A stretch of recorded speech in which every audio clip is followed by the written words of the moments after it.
শ্যামা মায়ের সামনে একটু বেশি বলে ফেললাম। আর একজনের কথা বলবো, গতকালকে বাংলার আমাদের মুখ্যমন্ত্রীকে নন্দীগ্রামে হারিয়েছিল মাত্র 1956 ভোটে। কাউন্টিং যেদিন হয়েছিল 2রা মে 2021, প্রথমে 1135 ভোটে মমতা ব্যানার্জি জিতে গিয়েছিল। তারপরে ও তো দেখলো ওর তো মুখ্যমন্ত্রী হওয়ার স্বপ্ন দেখে তৃণমূল ছেড়ে বিজেপিতে গেছিল নন্দীগ্রামে। তারপরে দেখলো তো ব্যাপার খারাপ, আমি তো হেরে গিয়েছি। কেন্দ্রীয় বাহিনীর সহায়তা নিয়ে ওখানে জাম্পার নামিয়ে দিয়ে লোডশেডিং করে দিয়ে রিকাউন্টের দাবি করে তিনি 1956 ভোটে আমাদের মাননীয় মুখ্যমন্ত্রীকে হারিয়ে তিনি কথায় কথায় এখন বলে আমি হিন্দুদের এমএলএ। আরে তুমি জনপ্রতিনিধি মানে তুমি সকলের, সেই এলাকায় যে তোমাকে ভোট দিয়েছে তারও জনপ্রতিনিধি, যে তোমার বিরুদ্ধে ভোট দিয়ে মমতা ব্যানার্জিকে ভোট দিয়েছে তারও জনপ্রতিনিধি।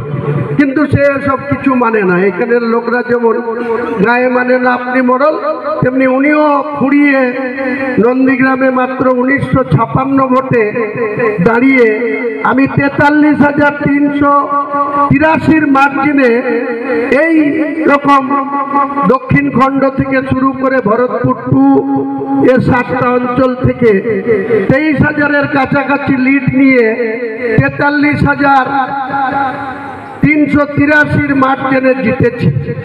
সে আমার জন্য বলছে যে আমি নাকি ভরতপুরে ভোটে লড়লে আমাকে টার্জেন হারিয়ে দিবে।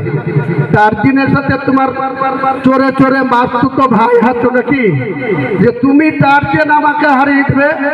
তোমাকে চ্যালেঞ্জ করছি, মমতা বন্দ্যোপাধ্যায়ের কাছে লোডশেডিং করে 1956 ভোটে জিতেছ। তুমি ক্ষমতা থাকলে, রাজনৈতিক শক্তি থাকলে, সাংগঠনিক দক্ষতা থাকলে তুমি ভরতপুরে এসো। আগামী নির্বাচনে আমি তৃণমূলের প্রতীকে লড়বো জোড়া ফুলে, আর তুমি পদ্ম ফুলে লড়বে। তোমাকে যদি কমপক্ষে 30,000 ভোটে এখান থেকে হারিয়ে না পাঠাতে পারি, তা আমি 10 নাক্ষত্রা এইরকম গ্রামের রাস্তায় দেব, দিয়ে রাজনীতি থেকে অবসর নেব।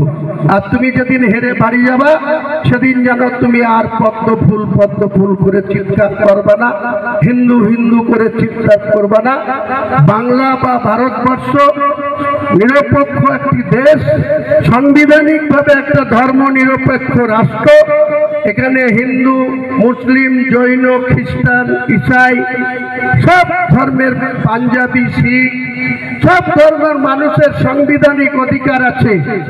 কারণ বি.আর. আম্বেদকর যখন সংবিধান লিখেছিল 3 বছরেরও বেশি সময় ধরে তিনি 1947 সাল থেকে প্রায় 1949 সালের